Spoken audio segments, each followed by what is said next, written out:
İlqar Gülablı Qara Xəncər. Mən özüm Bakıda doğulmuşam. Atam müsavatçı idi. 1920-ci ildə Sovet Rusiyası Azərbaycanı işğal edəndə mən beşikdə körpə olmuşam. Ailəm və yaxınlarımla birlikdə biz İrana, oradan isə Türkiyəyə qaçdıq. Mən orada hərbi məktəb bitirdim. Sonra 2-ci Dünya müharibəsində Almaniyaya gələrək könüllü Alman ordusunda döyüşdüm. Faşist deyiləm, sadəcə ruslardan intiqam almaq üçün və Azərbaycanı azad etmək üçün bu yolu seçdim. Müharibədən sonra Amerikalılara əsir düşsəm də məhkəmə heç bir ağır cinayət törətmədiyimi sübut Məhkəmədə heç bir ağır cinayət törətmədiyim sübut olundu və mən azad oldum. Bundan sonra hərbi işdən imtina edib bizneslə məşğul oldum. İndi tekstil fabrikinin sahibiyəm. Həyat yoldaşım Alman qızı idi. 5 qızımız var. Hər biri ailəlidir. Türk mənşəli Alman vətəndaşlarına ərə gediblər. Ərləri əvvəl fəhlə kimi gəlib Almaniyada işləsə də, sonra vətənlərinə geri dönüb öz bizneslərini qurdular. İndi yeznələrimin hamısı Türkiyədə milyonerdirlər. Qızlarımın da hamısı təhsillidir. Balaca nəvələrim də var. Ancaq bu yaxınlarda həyat yoldaşım Olqa 25 illik xoşbəxt ailə həyatından sonra vəfat etdi. O 25 il idi ki, mənimlə birlikdə idi. Mən indi tək başıma burada nə edim? Arvadım ölüb, qızlarım və bütün qohumlarımla Türkiyədədir. Mən də buradakı evimi və fabrikimi bir adama etibar edib getmək istəyirəm. Ağay Hacıniski, siz bizə etibar edin. Biz halal adamlarıq. Evinizi, fabrikinizi bizə əmanət edə bilərsiniz. Ağay Firudun, İranda nə iş görürdünüz? Ərdəbildə çayxanam var idi.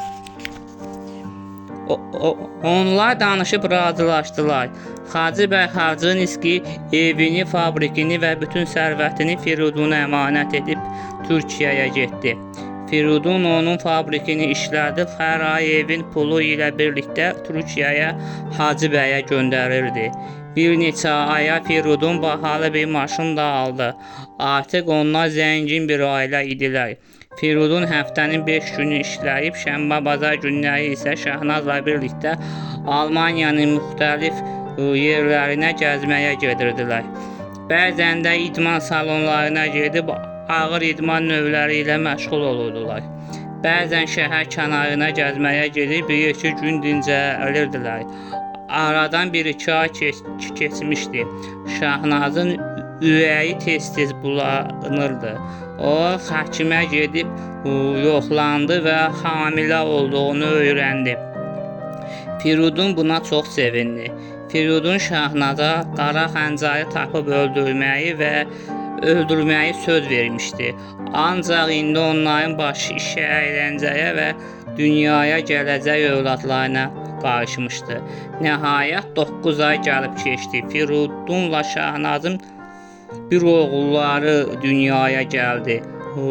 Yeni dünyaya gəlməsinə baxmayaraq, uşaq çox güclü və sağlam və gözəl bir oğlan idi.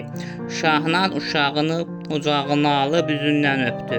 Biraz sonra Firudun içəri girdi. O, uşağını qucağına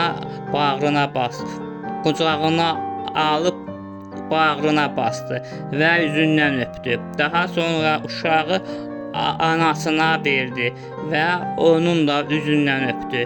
Şahnazın yatağının yanında stulun üstündə oturdu və onlar söhbət etdilər. Firudun, əzizim, sən məni bugün dünyanın ən xoşbəxt insanı etdin. Sən də məni dünyanın ən xoşbəxt anası etdin. Adını nə qoyaq, nə bilim sən tap. Firudun bir qədər fikirləşib dedi. Bax Şahnaz, sən Arazın bu tayındansan, mən də o tayındanam. Yəni ikimiz də Arazlıyıq. Yəni deyirsən adını Araz qoyaq. Elədir. Araz çayı Azərbaycanın iki yerə ayırıb. Bu uşaq da bizim ortaq arzumuzdur. Sizin qədim ölkəniz olan bugünkü Sovet Azərbaycanının keçmiş adı Arran olub. Arranla Azərbaycanın ortasında yerləşən bu çayın adını isə Arranın arı ilə Azərbaycanın azını birləşdirib Araz qoyublar. Yəni bu çay Araz çayı.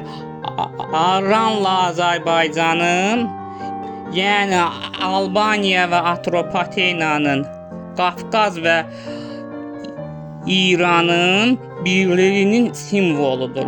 Ona görə də bizim övladımızın adında Araz qoyaq.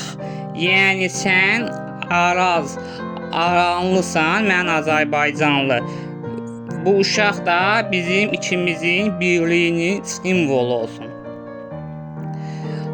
Arran ölkəsi əvvəlcə Albaniya, xilafət dövründə isə Arran adlanırdı.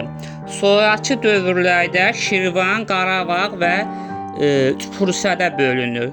Onlar da öz növbəsində xanlıqlara bölünür.